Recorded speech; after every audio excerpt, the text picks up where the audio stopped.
Carl Bildt here with some reflections on how primarily the European economy is affected by the ongoing American-Israeli war against Iran. First, it has to be said that, to put it very, very mildly, enthusiasm in Europe for this particular war is severely limited. Spanish government has been the most vocal, also banning American military overflights and banning the use of American bases. But nearly everyone considers this a completely unnecessary war with uncertain prospects and with the prospects also of severe damage in a number of different ways, one of them, needless to say, being the economy. For Europe, there's a risk of a serious stagflation shocks, with growth being impaired. We're talking about perhaps half a percentage point or more than that, but that's quite significant, with growth, for example, in the German economy already being at only 1%.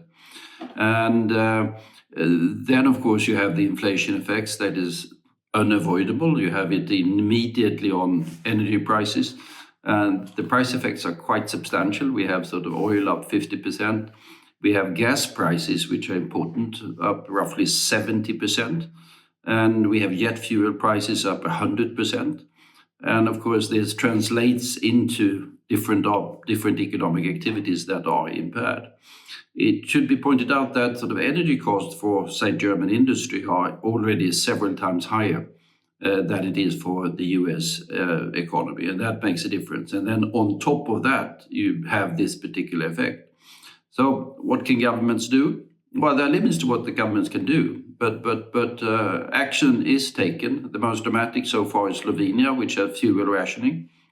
But I think you will probably see more measures in that direction when we will see actual fuel shortages setting in, as we have the last LNG tankers and the last ships coming out of the Strait of Hormuz arriving in Europe now.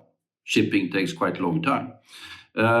Nearly every government has taken different measures in terms of subsidies, in terms of tax decreases, in terms of other actions. But I mean, the fiscal space for doing these things is fairly limited. So there are limits to what can be done.